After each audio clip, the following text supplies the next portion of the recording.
I think the biggest misunderstanding is that there is one single pattern, and that something will show for everybody. There is no checkbook that you could say, okay, if you have these 10 points out of 20, you have burnout. It doesn't exist. It's accumulation of things, and it's showing very differently for very different person. There are little things that, I think the differences are really important. So what's different today that was different from you 3 years ago? Many of us think we'd recognize stress if it becomes a problem.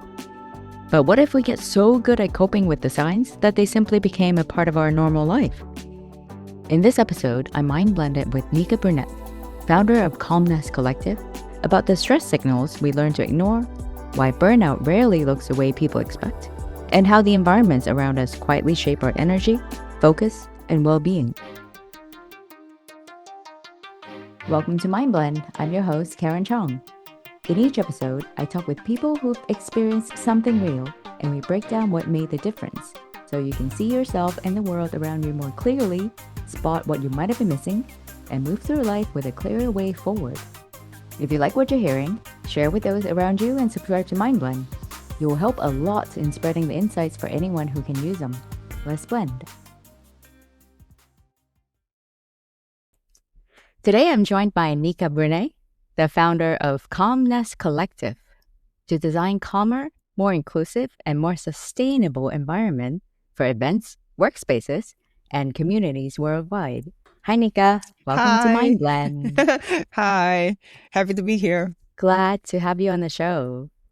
I know nowadays you design calm spaces for workplace, but before that, I know you were in some of the most stressful industries. So tell us how that was like. Yeah, I actually were in two most stressful industries. First in corporate, Ooh, and then in events industry. But you are definitely right. Events industry are one of the top most stressful industries out there, which is also proven by research now, because there has been a lot of research done in this aspect. And yeah, it's a very demanding industry, but at the same time, it's also very rewarding. So for us that are there for quite a long time, I mean, we understand why we are still here, because it is a very nice place to be at the same time. And I'm sure most of our listeners are not in the event space, and we only see what's on stage, really. Can you tell us a little bit more about behind the scenes when it comes to events? Yeah, this is actually the background for why I actually started Calmness Collective. So the behind the scenes, it can be very challenging, everything. And, it's a dynamic industry, and you cannot plan for everything. So a lot of things can go wrong, and usually they will. So you can't actually avoid this. But at the same time, I mean, everything is, even if it looks chaotic to maybe somebody who's not from the industry, it might look chaotic, but I can guarantee you that everything is very much pre-planned, pre-rehearsed. And we're really good at what we do, and just the whole production-wise thing, and how fast they're able to pick it up and just set it up on stage, and how everything is running smoothly. I mean, as I said, from somebody that would just be, for example, on the stadium watching this, they would say, oh my God, nothing makes sense, and this will just collapse every second. But it's not like this. And it's also nice to see how people are handling the stress. Everything is, as I said, I mean, of course, things can go wrong, but at the same time, this is one big family. I'm not going to say happy family, but it's still a family. So happy in definitely a few, I mean, happy as it can be probably. But still, I think everybody's really taking care of each other, working with each other, trying to make everybody's work more easy, of course, if you can. Yeah, like I've been in industries that are stressful, but not quite as much. I was in advertising, so it's similar kind of stress, a little bit more controlled, but still stressful right before launch. And when I was doing it, I felt, yes, I was like this towel. Just think of this towel that's tightly twisted. As soon as I get off work, yeah. How was it for you? How did you start to feel like, wait, something's not quite sustainable here? You know how it looks like? Usually, I was working on large-scale music festivals, and usually on the first festival day when everything starts, you have this moment. Okay, now we're done. I mean, the work, more or less, the work is done, and you can just somehow reap what you sow, basically. However, of course, the festival is, as I said, it's a dynamic place, and a lot of things can go wrong. Yeah. Maybe, I don't know, bad weather, or I don't know, some band cannot make it on time. You have to do the changes on site, like ad hoc and things like this. But that makes it, I guess, just more exciting. As I said, some people take the stress a little bit more hard, some people a little bit easier. But I think it's super important that every person on itself recognizes when it's too much. And of course, to say also, hey, look, I need to take a break. I don't know, you can't obviously take a day off usually at the festival because you are a core team. But still, to take a few moments away, I don't know, I just need an hour or something to communicate your needs also aloud and to your team leader. I think it's also super important. So what are something that you have noticed that people just sort of push through? Like they're so good at their job, so they have learned to deal with it. And maybe sometimes they're trying to deal with it too much. Have you noticed some patterns? Yeah, of course. I mean, I think this is really important for the younger generation, upcoming generation, to learn these things. I think that when you progress and you take these steps, like on your ladder towards being more senior in your role in events, you definitely learn to cope with stress factors. But also, I think it's important for people working in the industry to recognize the patterns within their body and mind that are maybe signaling something is wrong. For example, body ache that was not there before, headache, not sleeping. Insomnia is one of the biggest signals, sweating as well, or feeling cold. All these things that were not present before could maybe be a sign of stress. And it's important to get to the core why something is different than it was before. Because we are, people say stress. Yeah. Okay. And people just don't know that this kind of physical manifestations could be connected to this. Yeah. And it's the same with burnout. It's the same with burnout. What was your turning point? Like, I'm sure you probably went through a period of, I have a headache, but I just have headaches. Like, headaches is a normal part of my day. What was your turning point? Well, for me, I think it all somehow, for me, turning point was actually COVID, because we could not work. And I had a really epiphany moment in my exposure to the events industry, because what I wanted to step a little bit away from the fact that everything that I do is depending so much on somebody else's decision.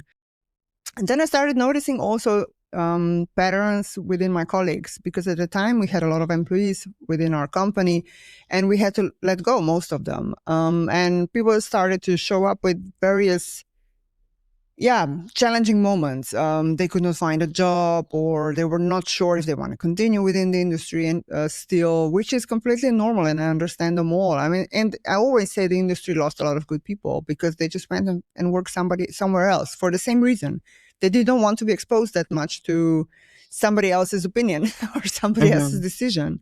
Because we could not work from home, I mean, of course, you can do some events online, but not a music festival. It was really challenging. So that was for me actually a little bit of a eye opener when I started thinking, is it really worth it to sacrifice yourself so much and push yourself so much when at the end, even if you are at your peak or you're doing such a great job, and not just myself, but everybody else that I was working with, and you can't do things anymore, and you cannot work anymore. This was really, for me, a really changing point. This, and of course, some experiences after as well, with my team, with burnout and things. Do you remember what were the things you said your team or the people around you were going through some hard times? It's really difficult for them. Do you remember what some of those were? Yeah, I definitely remember depression, burnout, Yeah. and I think just the whole scope of this lockdown and everything, because people did not see the future, or themselves in the future, because they did not know how the future will look like. Mm-hmm. And being, for example, I don't know, we had a colleague who just got first baby, young Oh, wow. family, and Yeah. how do you cope with this? You're not providing for your family anymore. So how do you cope with this? Suddenly you're at home, and yeah, this is another thing that people are not really aware of. But we are on the field most of the year, so lots of traveling, and then suddenly you're at home Yeah. 24 hours per Yeah. day. I Yeah. mean, some of them are living alone, some of them with their families, with a bigger family, like extended family. These are not situations were found before. And it is challenging if you're not used to it. Mm-hmm. It is completely different from what you're used to. And there was a lot of, a lot of adjustments needed to be done for everybody. And for some people, this is just, it's not easy. And then you just add on, of course, that you don't really have a job. You are a Mm-hmm. freelancer officially, but you don't really have a job because you have nowhere to work in because everything is closed. Mm-hmm. So these things just multiplies everything that was maybe showing up before in smaller scope. This will just manifest for sure sooner or later if you're not taking care of it. Mm-hmm. Was that why you wanted to do something about it and inspired you to start Calmness Collective? Yeah, absolutely. My objective were actually my first objective were the teams or crews working at the event. I did my PhD in mental health within the events industry, focusing on crews working. And this is actually when the results from the research came, and I did finish the PhD. I figured, I mean, this is even worse than I thought. So I said, I need to do something about it. So my first objectives were the crew working on events, Mm. not just festivals, but on every event. And even now, when I'm working with the events, I always emphasize, please send your crew as well. This is not just for the audience; it is for the audience as well, but it's also for your crew working at the event. So yeah. Mm. So you mentioned burnout, and I do know someone actually. He works at an organization that helps ex-musicians. So people who were in the music industry, it's Mm-hmm. because there were a lot of depression, and some of them probably stems from burnout. And when people hear the word burnout, the what it's kind of like if you know, you know, like you know what burnout looks like once you have stepped away from burnout. For the people who are currently burning out, they probably don't know that they're burning out. What do you think people misunderstand most about burnout? I think the biggest misunderstanding is that there is one single pattern, and that Mm-hmm. something will show for everybody. Like, I don't know, you will all have headaches, or I don't know, you will all have insomnia, or you will all, I don't know, Mm-hmm. start to abuse drugs or something. I don't know. They always Mm-hmm. say or think that there is one single thing that actually is showing up with everybody, but it's not.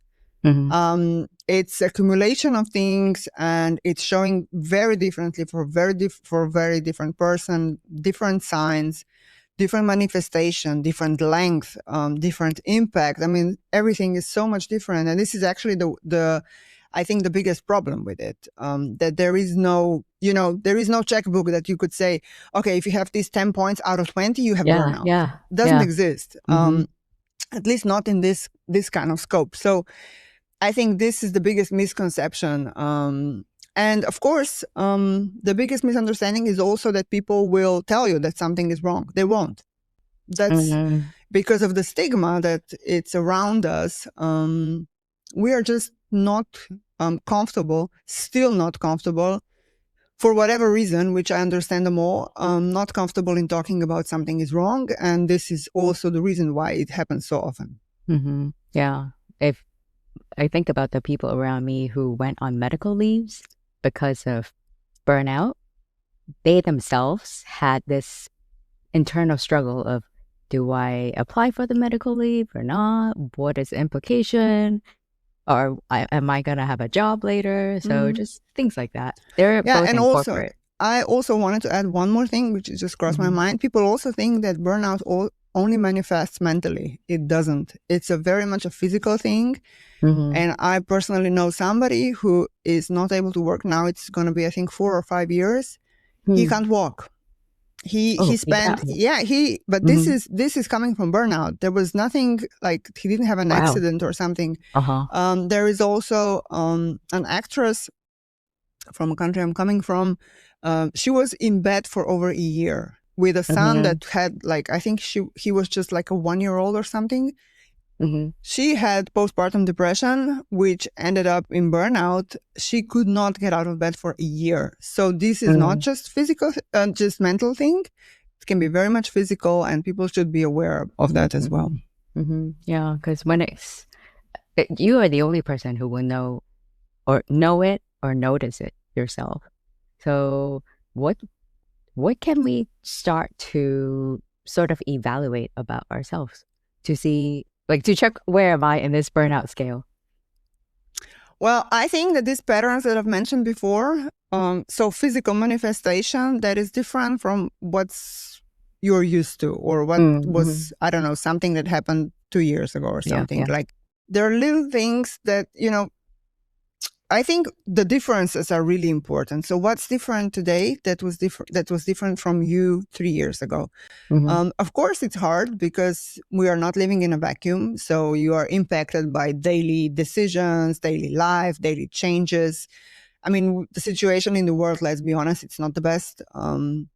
I'm also all the time spending time on the news and checking what's going on in Middle East and so on. So it's not the best. And again, some people will handle this better and some people will handle this not so good. So we just need to be mindful of people around us and do this. I mean, I mention this really often. Please check on people around you because, sometimes just a simple text message like, how are you doing?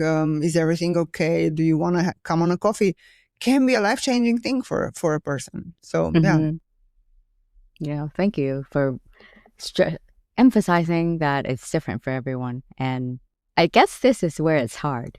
It's just noticing yourself, which I know a lot of us just flow through. Like, we just rush day to day without really talking to ourselves, really, like checking how we ourselves are doing. Yeah, but it's also, for example, don't toss away if somebody asks you, hey, you look a little bit different today. Is everything okay?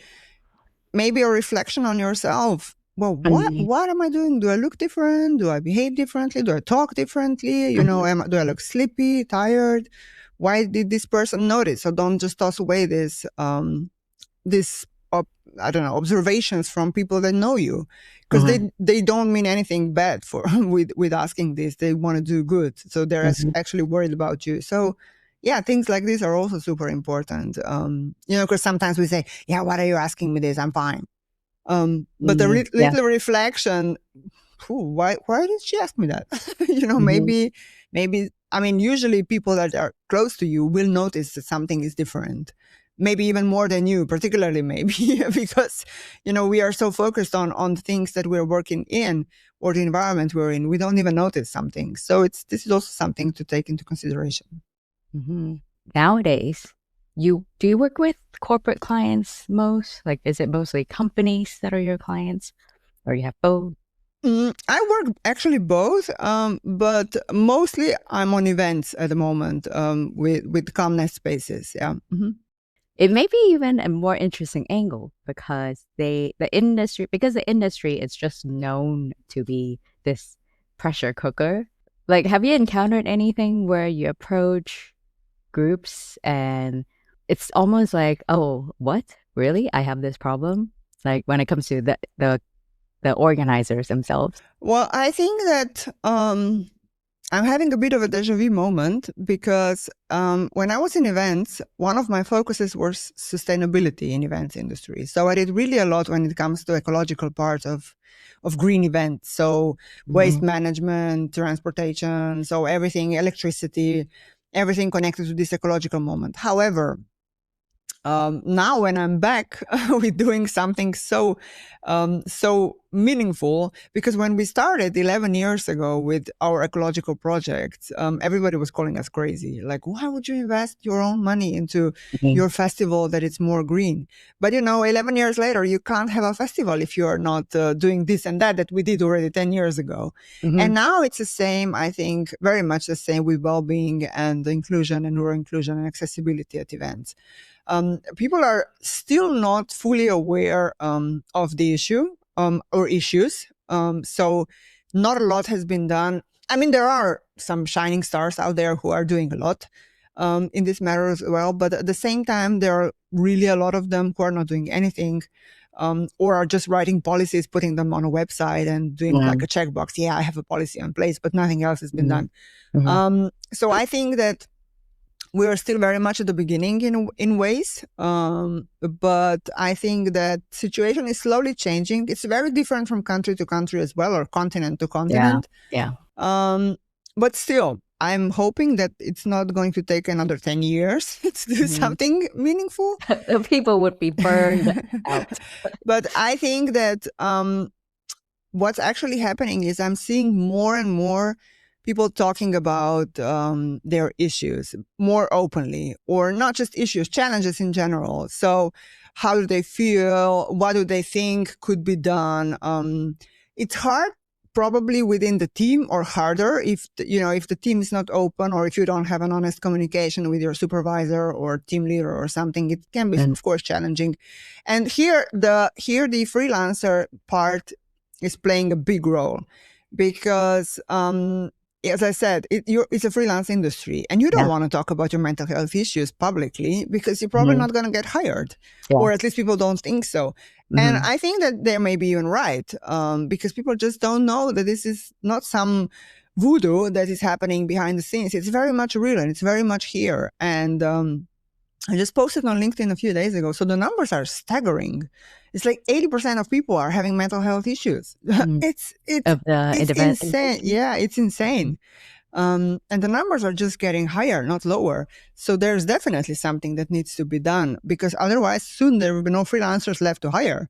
But I think it's awareness it's a big thing. So just getting people to understand, as I said, this is here, it's real, something needs to be done. And the second thing is, which I always say, people think that any kind of intervention like our calmness spaces or inclusive event design is going to cost millions and it's going to turn your event upside down. It's not the case. There are companies out there who can help you with this. It's not costing a lot, but you need to start doing this before the event, way before the event. It's just like these little steps that make it at the end, your event, better for everybody. And this is the best thing about accessibility and inclusion. It actually works for everybody. Everybody feels better at your event afterwards. Like all policies, you have the people who are affected by it. You have the people who have more control in making something a reality. And same thing here for organizers or the event groups or the employers of these freelancers. If they recognize the benefit, there's a bigger chance that they'll support it and then make this more of an industry-wide movement. So let's talk about the benefit of having an environment where people don't just constantly get burnout and you run out of freelancers. What are the benefits? Well, the benefits are massive. I mean, even on return on investment, it's super high. And for one simple reason, because of course, if things are designed with neuro-inclusive people in mind, to be neuro-inclusive, with neurodivergent people in mind, it actually works for everybody. So avoiding bright light, loud music, all these things like sensory overload at events, which is really common. I mean, I'm sure you found yourself on a conference or any other event where after 2, 3, 4 hours of spending time there, you were like exhausted. And there are various reasons for that. So if you're actually making your event more inclusive, it's really working for everybody. People will be calmer. There will be more deals made at your show if this is like a trade show. People will be more energized. People will be more just talking to each other. It's not going to feel like you're burning out or like you're tired all the time, because you will have a place where you can actually rest for a few minutes and come back more energized. So yeah, the benefits are actually just good stuff. Nothing bad about it. The sensory overload, it's funny you mention it, because when people go to events, more like music events, they probably went for the purpose of getting sensory overloaded. Yeah, it depends. I mean, it depends again on the type of the event. You can also go to a music event where there is no sensory overload, like a blues concert or jazz concert. But still, I think that if you go to, I don't know, Rammstein show, this is all about sensory experience for sure. But you are tired afterwards. For sure. I mean, you're energized from the adrenaline rush, but when it drops, you're tired. Yeah. During the event, say you are sensory loaded, how does that affect your performance? Like, you can be somebody working on the event or the person who's going to the event. How does that affect people? Like, tiredness it's the most common thing. For example, it doesn't mean, I can give you an example. For example, trade show. Let's say you have 1,000 people in one hall. First of all, usually the halls are dark, so you will have LED lights. LED lights are flickering on a rate that your eyes are not able to recognize. So this is one thing. Second thing is loud communication. If you put so many people and in a place which is usually not sound made for this kind of events, it's gonna vibrate, it's gonna be super loud, and people start speaking even louder because they're not able to see each other during conversation. However, the point of this kind of event is actually to have a conversation, like meetings, back-to-back meetings all the time. So it's getting louder and louder and louder, and this can reach 100 decibels for sure if you measure it. Then, of course, it's the energy mixing. You have a lot of people at the same time, at the same spot. You're just constantly sharing your energy with somebody else. This can be also exhausting. Not everybody is on the same energy frequency like you are. And I noticed that on myself. For example, a few hours into the event, I just need to get out just for a little bit. It's not like I need to go take a 3-hour break, but it's really common for me. If they don't have a sensory space at the event, I will go outside to take some fresh air, maybe get a coffee outside, just to step away from the same area where I'm at, which is draining me. And it's not really uncommon for people to say that they are really, really tired and they didn't do anything. Just talk. You will hear that a lot. Can you paint a picture of how one of your designed spaces look like? So usually it is designed for 4 to 6 people being able to be inside at the same time. We are using the sensory equipment, which are weighted blankets, weighted pillows. Everything is designed with this calmness in mind. So we're using natural colors, darker colors. I also prefer a darker space, which we can then put our sensory lights in so they can emit a certain wavelength of light. We are using also aromatherapy inside, plants, so biophilic design. And everything is just designed to be, it's a sensory design, but still it's designed to be cozy. We also use on some events sound absorbing panels. So it's quieter. We also use headphones with binaural therapy bits. So everything is basically designed with the idea that a person calms down and resets in the shortest amount of time possible. And it really works. That's the experience, and that's the feedback that I get. Would you describe it as like coming out of a massage? Yeah, it's not that much a physical experience, but it is. It's interesting because we were speaking about burnout before, and I've mentioned a few times that it manifests differently for people. Like there is no simple pattern. Well, here it's the same. Some people are very emotional when they get inside. Some people are crying. Some people, the first reaction we all notice is this big exhale, like, so this is the first one that happens usually when people enter. And then because it's actually so different from the environment they're in, if this is a loud event, the impact is even bigger. really, it's really manifests or experiences. Everybody experiences this differently. Some people want to talk afterwards and just share the experience because it was so impactful to them. Some people just sit there in silence. Some people fall asleep.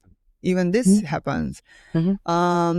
But this is, again, just this little differences how people experience it. And it also is this is also a difference for how people experience stress. So stressful environment. So this is just the same pattern.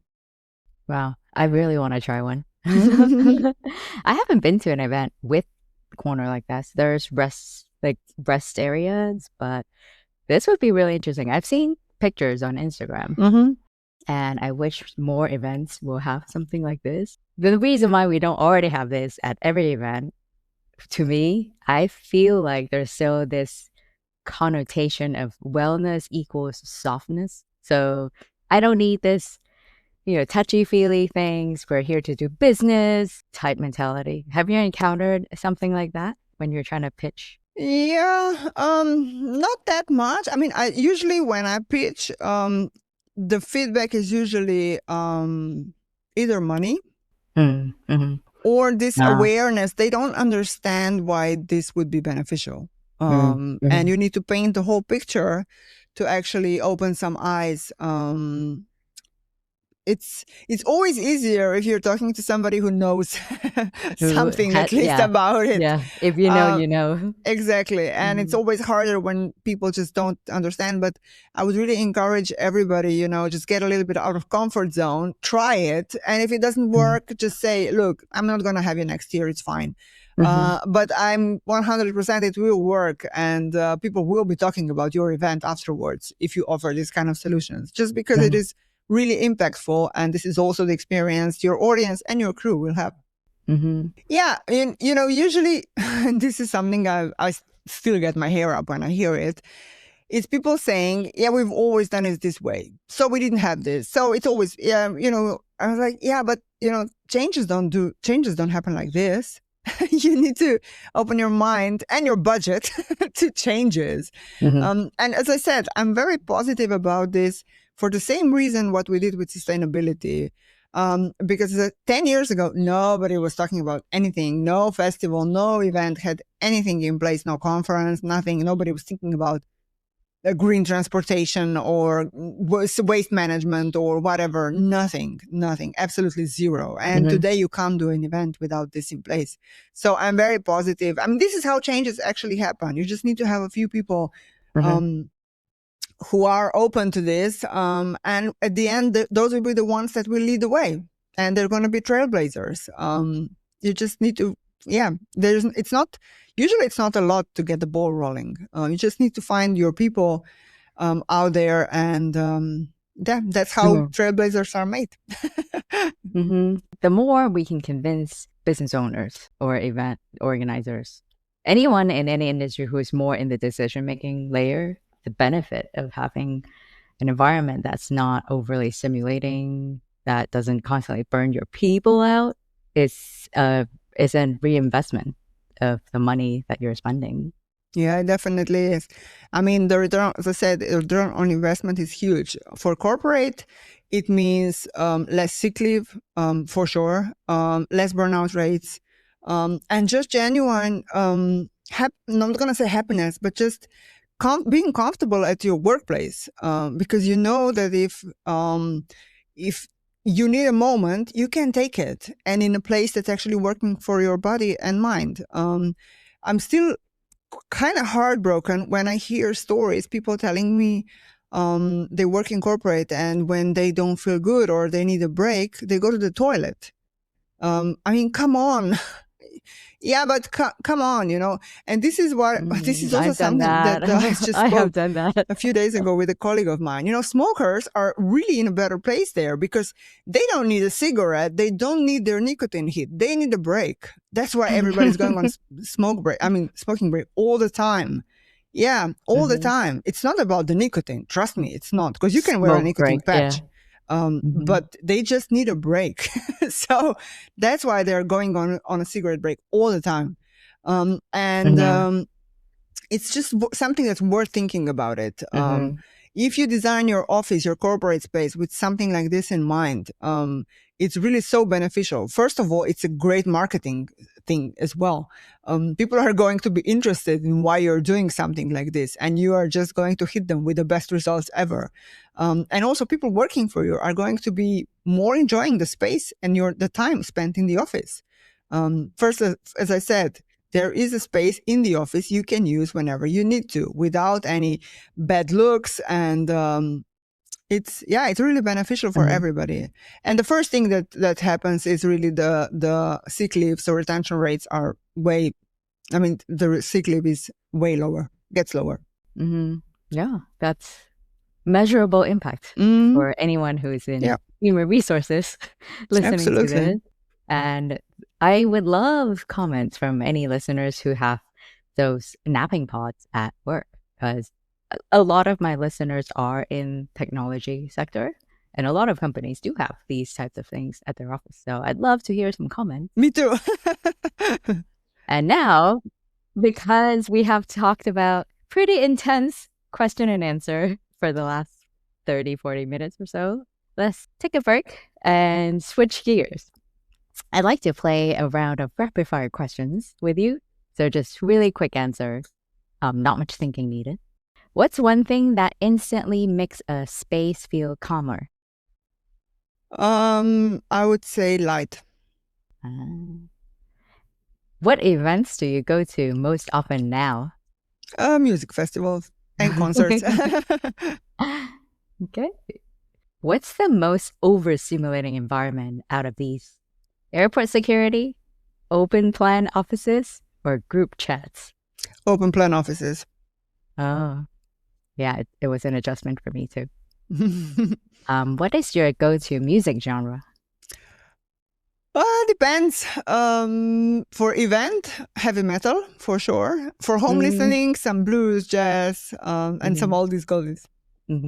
So it's still part of you. It's the event industry. Okay, last one. If you had the power to change one thing in the events industry, what would it be?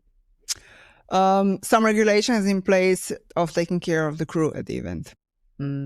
Yeah, that would be nice. It's a good start. Like, hopefully in the future, companies just want to do it. Companies or organizations would like to just do it as a standard to improve their people's performance, hence improve how much they want to work for you.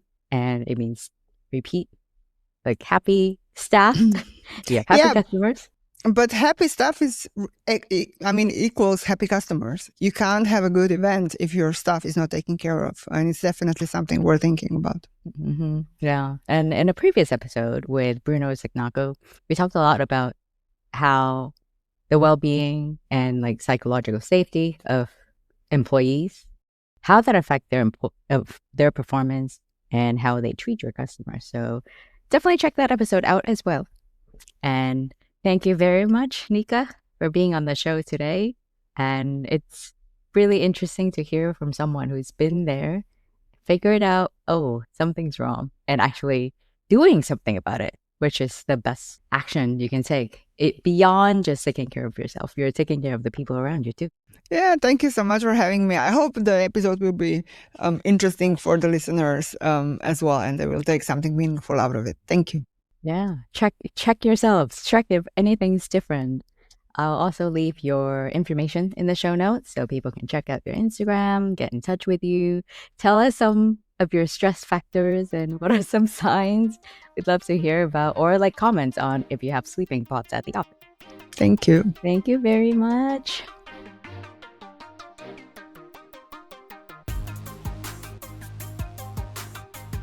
Thanks for listening to this episode of Mind Blend.